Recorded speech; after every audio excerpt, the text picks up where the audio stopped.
കാലത്തിന്റെ കണക്ക് തെറ്റിക്കുന്ന ടൈമിംഗാ നിങ്ങളുടേത്. കണക്ക് പറയാൻ വന്നിരിക്കുന്നു. കണക്ക് പറഞ്ഞതല്ല ഞാൻ, നീ ആരാണെന്ന് നിന്നെ ഓർമ്മപ്പെടുത്തിയതാ. ഹരിയേട്ടൻ കണക്ക് പറഞ്ഞു തുടങ്ങിയ പിന്നെ സിദ്ധാർത്ഥ, നിന്റെ ഈ ജന്മം മതിയാവില്ല അക്കങ്ങളും അക്ഷരങ്ങളും തരംതിരിച്ച് വായിച്ചെടുക്കാൻ. നീയൊക്കെ വട്ട് കളിച്ചു നടക്കുന്ന കാലത്ത് ജീവിതത്തിന്റെ പലകച്ചക്രം ഉരുട്ടി തുടങ്ങിയവനാ ഞാൻ. അവിടെ നിന്ന് ഒരു കൊച്ചു കുടുംബം ഉണ്ടാക്കിയവനാ ഞാൻ. ചെറുതെങ്കിലും എന്റെ സ്വർഗമായിരുന്നു അത്. പക്ഷെ ഇപ്പോ സ്വർഗത്തോളം വേണ്ട, നരകത്തോളം ആവാതിരിക്കാൻ പാടുപെടുക ഞാൻ. അതിനെനിക്ക് നിന്റെ സഹായം കൂടിയേ കഴിയൂ സിദ്ധാർത്ഥ. കാരണം അഭയം തേടിയായാലും അതിഥിയായിട്ടായാലും അനുവാദം കൂടാതെ ആ സ്വർഗത്തിലേക്ക് ആദ്യമായിട്ട് കടന്നു വന്നത് നീയായിരുന്നു. എന്റെ കൂടെ നീ എന്നും ഉണ്ടാവണം. മനസ്സയ്ക്ക് നല്ലൊരു ട്രീറ്റ്മെന്റ് കൊടുക്കണം. അവള് സുഖമായിട്ടിരിക്കണം. ഇത് ഹരിയേട്ടന്റെ അപേക്ഷയാണ്.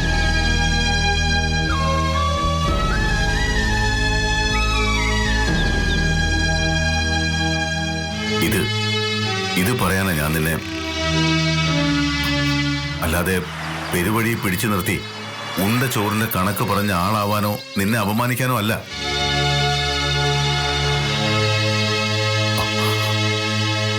മനസ്സ് വേദനിച്ചിട്ടുണ്ടെങ്കിൽ ക്ഷമിക്കുക. പിന്നെ നീ പറഞ്ഞ പോലെ കാലത്തിന്റെ ടൈമിങ്ങിനൊപ്പം മുന്നോട്ട് ചലിക്കാനാവാതെ പോയ ഒരു പാവം ഏട്ടന്റെ പൊട്ടത്തരമായിട്ട് കണ്ടാ മതി. ഹരിയേട്ടന്റെ ജീവിതം എന്നും എന്റെ പിന്നിൽ എന്റെ നിഴല് പറ്റി കഴിയുന്ന കുറെ പാവം ജന്മങ്ങളില. അതങ്ങനെ ആയിപ്പോയി. ഇനി മാറ്റാനാവില്ല.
അമ്മ വന്നിട്ടുണ്ട്. അച്ഛന്റെ 65ാം പിറന്നാള് നേരിട്ട് ക്ഷണിക്കാൻ. അച്ഛൻ ഹരി ഫോണിൽ വിളിച്ച് പറഞ്ഞില്ലേ ഡൽഹിന്ന്? അതുപോലൊന്നുമല്ല, അമ്മ പറയുന്നത് കേൾക്കണം. ഇത് ഗംഭീര ഇവന്റ് ആയിട്ടാ നടത്തണേന്ന്. നമ്മുടെ മാരേജ് കഴിഞ്ഞതിന് ശേഷം വീട്ടിൽ നടക്കുന്ന ഒരു ഫംഗ്ഷനാ. പിന്നെ നമുക്ക് ഒരുമിച്ചൊന്ന് ഷോപ്പിങ്ങിന് പോണോട്ടോ. എനിക്ക് 3-4 സാരി എടുക്കണം. ഹരിക്ക് ഷർട്ടും ജീൻസും, മോൾക്ക്. അപ്പോ ഞാൻ പറഞ്ഞൊന്നും ഹരി കേട്ടില്ലേ? അച്ഛന്റെ ഞാൻ മാനസയുടെ ഡോക്ടറെ കണ്ടിരുന്നു. ഡിസ്ചാർജ് ആയി പോകുന്നത് പിന്നെ അവര് പറഞ്ഞ ഡേറ്റിൽ മാനസയെ ഡോക്ടറെ കൺസൾട്ട് ചെയ്യണമെന്ന് പറഞ്ഞിട്ട് നീ എന്താ ഓർക്കായിരുന്നത്? എന്നെ ഓർമ്മിപ്പിക്കായിരുന്നു. എന്തുകൊണ്ടാ? ആർക്കും ഒരു ഉത്തരവാദിത്വം ഇല്ല. എങ്ങനെ ഉണ്ടാവാനാ? എന്റെ അനുജത്തി എങ്ങനെയായാലും നിങ്ങൾക്കൊക്കെ എന്താ അല്ലേ? സിദ്ധാർത്ഥനാണെങ്കിൽ അവന് തോന്നിയ വഴി. ഇനി നീയും കൂടി അവളെ മറക്കല്ലേ? ഹരി, ഒരു മിനിറ്റ്. മാനസ മാത്രമല്ല ഈ ഭൂമിയിൽ നിങ്ങളുടേതായിട്ട് ഈ ഞാനുണ്ട്. നമുക്കൊരു മോളുണ്ട്. ഞാൻ എന്റെ അച്ഛന്റെ ബർത്ത്ഡേ കാര്യം പറഞ്ഞു. എന്റെ അമ്മ വന്നിട്ടുണ്ടെന്ന് പറഞ്ഞു. ഷോപ്പിങ്ങിനെ കുറിച്ച് പറഞ്ഞു. ഇതൊന്നും നിങ്ങൾ കേൾക്കണ്ട. പോട്ടെ. വന്ന് കേറിയ പാടെ മാനസ എവിടെയെന്ന് ചോദിച്ചു ഹരിയേട്ടൻ. ഇപ്പോഴും നമ്മുടെ അപ്പം മോളെ കുറിച്ച് പോലും ഒരു വാക്കെങ്കിലും ചോദിച്ചില്ലല്ലോ ഹരി. മോൾ എന്ത് ചെയ്യുന്നു പോലും.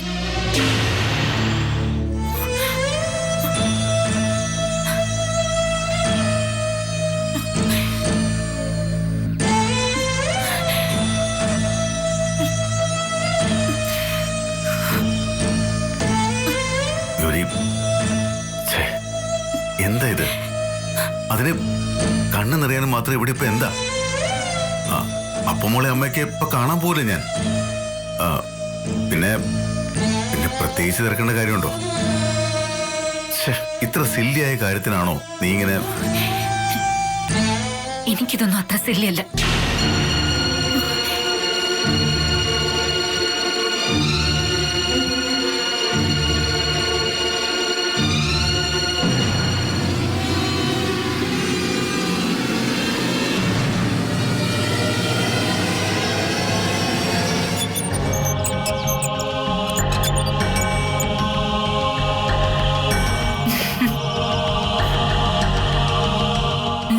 എന്താ ചിരിക്കുന്നേ? കഴിഞ്ഞ ദിവസം അമ്മയെ അന്വേഷിച്ച് താഴത്തെ സരോജിനി അമ്മയും ശാരദ ടീച്ചറും ഒക്കെ വന്നായിരുന്നില്ലേ? അവര് പറയുക വേണുവേട്ടന് ഇപ്പൊ നല്ല മാറ്റം ഉണ്ടെന്ന്. ഇപ്പൊ കണ്ട വയ്യാത്ത ആളെന്ന് ആർക്കും തോന്നില്ല അത്രേ. അന്ന് ഹോസ്പിറ്റലിലെ വേണുവേട്ടനെ കാണാൻ അവരും വന്നായിരുന്നല്ലോ. എന്നും കാണുന്നവർക്ക് മാറ്റങ്ങൾ പെട്ടെന്ന് അങ്ങോട്ട് മനസ്സിലാവില്ല. അവര് പോയ ഉടനെ തന്നെ അമ്മ വന്ന് വേണുവേട്ടന്റെ തലവഴി ഉപ്പും മുളകും ഒഴിഞ്ഞ് അടുപ്പിലിട്ടു. കണ്ണു പറ്റാണ്ടിരിക്കാനെന്നും പറഞ്ഞു. വേണുവേട്ടൻ അപ്പൊ നല്ല ഉറക്കത്തിലായിരുന്നു. പിന്നെ കണ്ണു വെക്കാൻ പറ്റിയ ഒരാള്. എനിക്കല്ലേ അറിയൂ ഈ മോന്റെ കയ്യിലിരിപ്പ്. നമുക്ക് പോണം വേണുവേട്ടാ ആ വൈദ്യരെടുത്ത്. ഒരു യാത്ര മുടങ്ങിയെന്ന് വെച്ച് നമ്മളത് വേണ്ടാന്ന് വെച്ചിട്ടൊന്നുമില്ലല്ലോ. നമ്മൾ അത്ര പെട്ടെന്നൊന്നും തോറ്റു മടങ്ങുന്നവരല്ലെന്ന് സീതാലക്ഷ്മി അപ്പച്ചിക്ക് മനസ്സിലാക്കി കൊടുക്കണം. എന്റെ ഒരു വാശി അത്.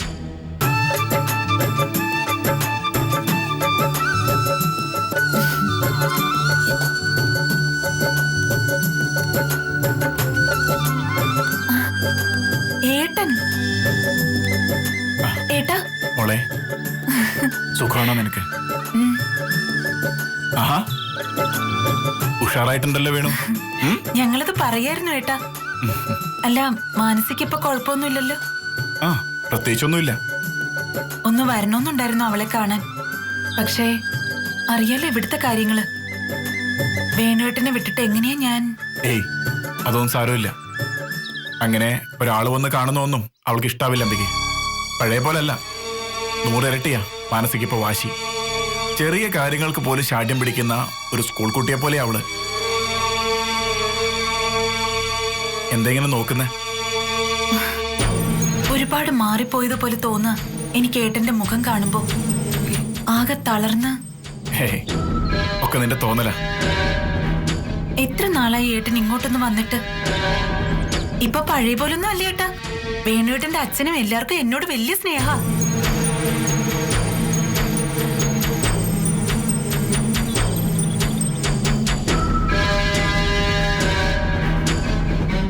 അമ്പികെ ഇന്ന് നമ്മുടെ അച്ഛന്റെ ഓർമ്മ ദിവസം. ക്ഷേത്രത്തിൽ പോണം, ഒന്ന് ബലിയിടണമെന്നൊക്കെ ആഗ്രഹം ഉണ്ടായിരുന്നു. പക്ഷേ വെറുതെ അവിടെ പോയി കുറെ നേരം തനിച്ചിരുന്നു. അപ്പോ നിന്നെ ഒന്ന് വന്ന് കാണണം തോന്നി. അതാ ഞാൻ. ഏയ് നീ വിഷമിക്കണ്ട, വേറൊരു ദിവസം ആവട്ടെ, നമുക്ക് ഒരുമിച്ച് പോവാം. വേണുവിനെയും കൊണ്ടുപോവാം. എന്താ അല്ലേ വേണു? മൂപ്പിലാണോക്കെ? ഞാൻ ചായ എടുക്ക, ഏട്ടൻ ഇരിക്കെ. അയ്യോ ഒന്നും വേണ്ട. നിക്കേട്ടാ, ഞാൻ വരുന്നു.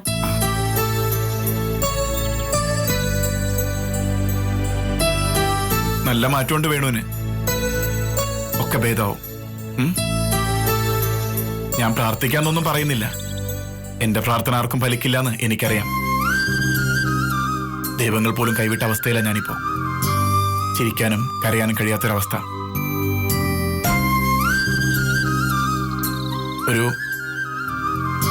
ഒരു തരം മരവിപ്പ് പോലെ മനസ്സിന്. ആരോട് എപ്പോ എങ്ങനെയാ പെരുമാറേണ്ടെന്ന് പോലും തിരിച്ചറിയാൻ പറ്റുന്നില്ല പലപ്പോഴും. അതുകൊണ്ട് തന്നെ സ്നേഹിക്കുന്ന എല്ലാവരും വേദനിപ്പിച്ചുകൊണ്ടിരിക്കാൻ ഞാനിപ്പോ.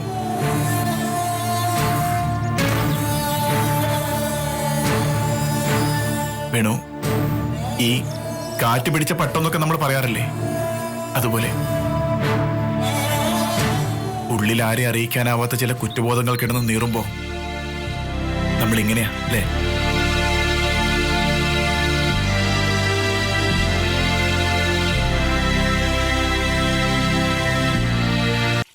അമ്മേ ഞാൻ പറഞ്ഞില്ലേ മോളെ, നീ ഇന്നിനി ഇങ്ങോട്ട് കേറണ്ട, ഞാനുണ്ട് ഇവിടെന്ന്. നീ വേണോന്റെ അടുത്ത് നിന്നാ മതി. ഇത്തിരി കഴിഞ്ഞ് ഞാനും വരാം. നീ പൊയ്ക്കോ. സിദ്ധുവേട്ടൻ വന്നിട്ടുണ്ടമ്മേ. ആണോ?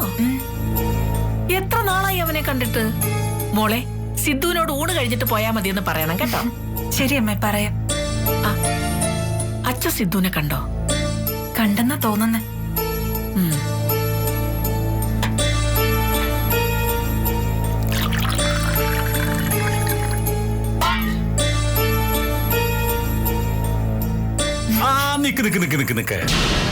ഇതെവിടേക്കാ?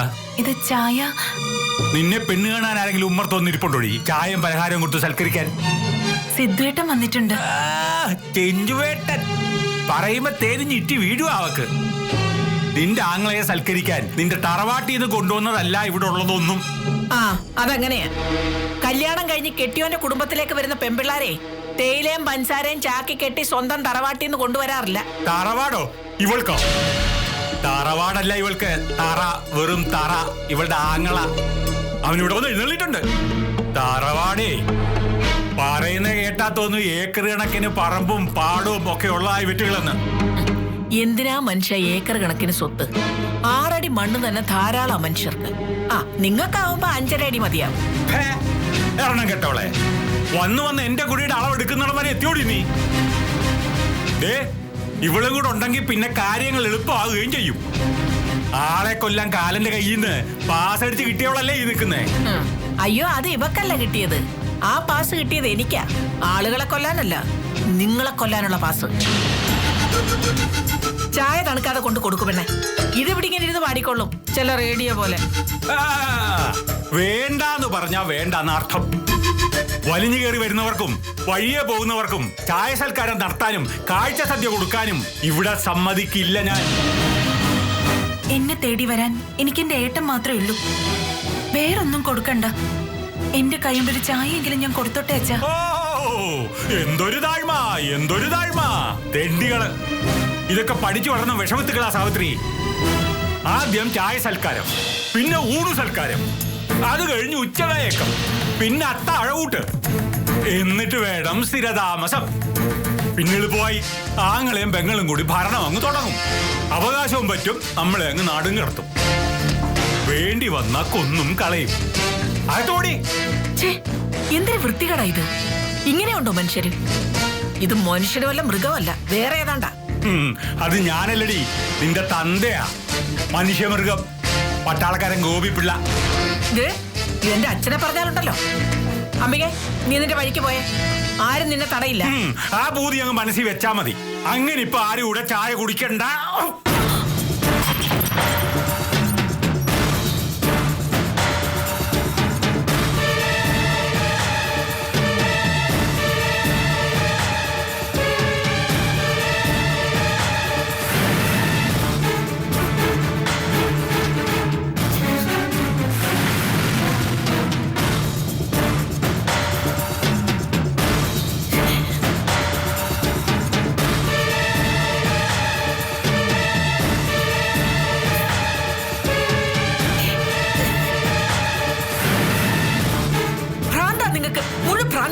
അതെടി ഭ്രാന്താടി, എനിക്ക് മുഴുഭ്രാന്ത്. എന്റെ കഴുത്തിൽ കുത്തിപ്പിടിച്ചവനാ ഇവൻ. ഒരിക്കൽ എന്റെ മോൻ വേണുവിനെ കൊല്ലാൻ നോക്കിയവൻ. ഇവനെ ഈ കുടുംബത്തിൽ നിന്ന് പച്ച വെള്ളം ഞാൻ കുടിപ്പിക്കുകയല്ല. അത്ര നിർബന്ധമാണെങ്കിലേ താഴെ കിടക്കുന്ന ചായ നക്കി കുടിക്കടാ.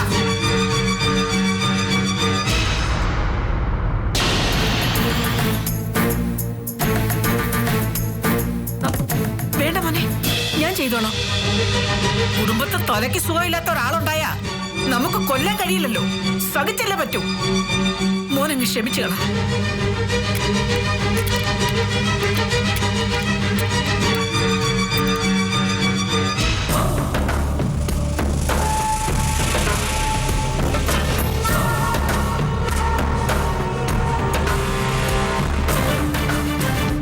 എന്നെങ്കിലും എപ്പോഴെങ്കിലും ഈ വീടിന് പുറത്ത് ഏതെങ്കിലും വഴിയരികെ വെച്ച് തന്നെ എനിക്ക് കിട്ടും.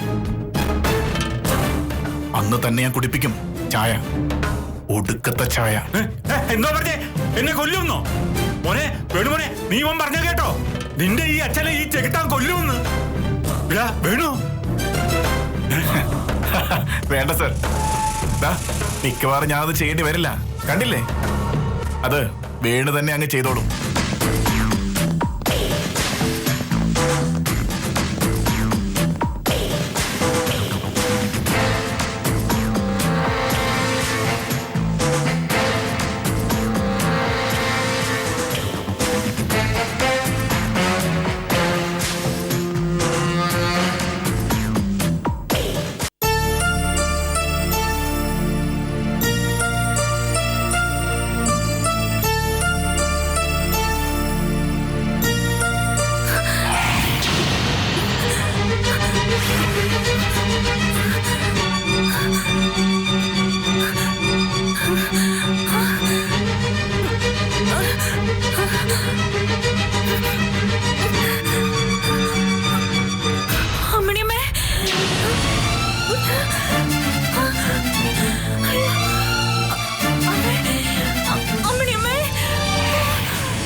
ഡോക്ടറെ കാണണമെന്ന് പറഞ്ഞിട്ട് ദിവസം കഴിഞ്ഞല്ലോ.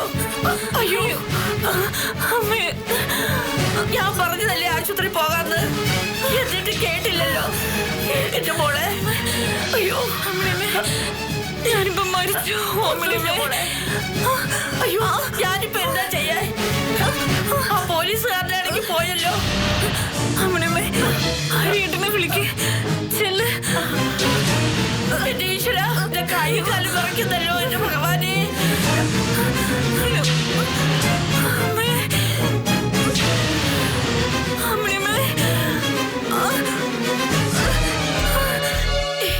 അയ്യോ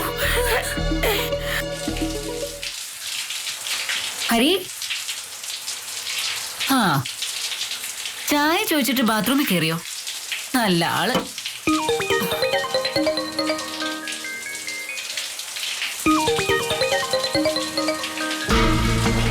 അമ്മണിയമ്മ,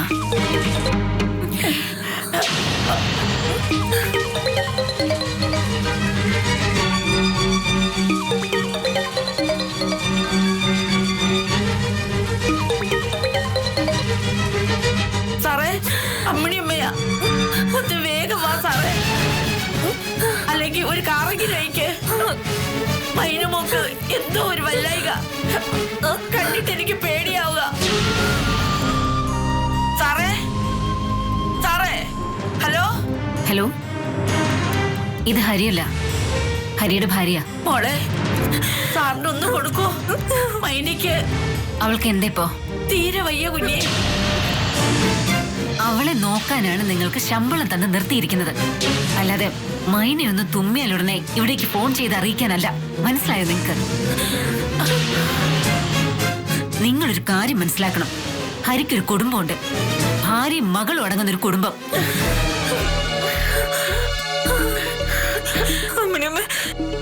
ഹലോ ഹലോ,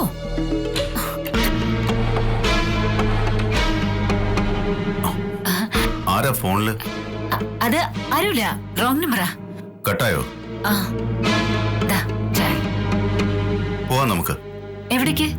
ആ നിനക്കല്ലേ പരാതി, ഞാൻ എങ്ങും നിന്നെ കൊണ്ടുപോകുന്നില്ല. റെഡി ആയിക്കോ, നമുക്ക് പോവാം. ഓ ഈശ്വര, ഈ നീട്ടി വെട്ടി മഴ പെയ്യും. എന്റെ ചക്ര കുട്ടാ, ഞാനിപ്പോ വരാവേ.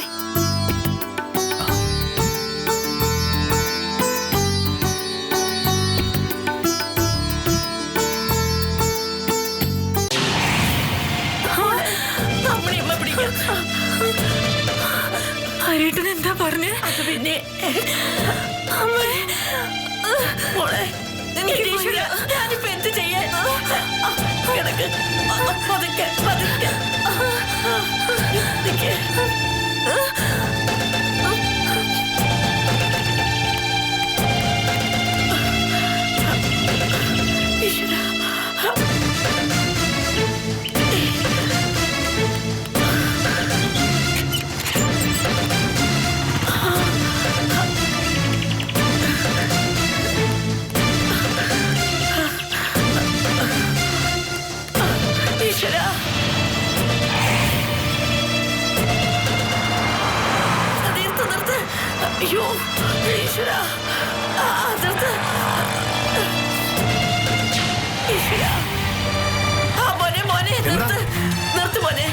എന്താ അമ്മിണിയമ്മേ? മോനെ മോനെ ഒന്ന് സഹായിക്കോ?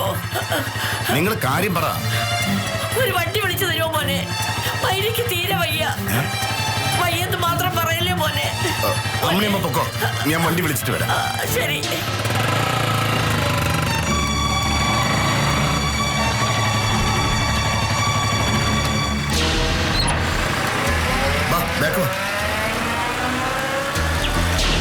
വണ്ടി വന്നു.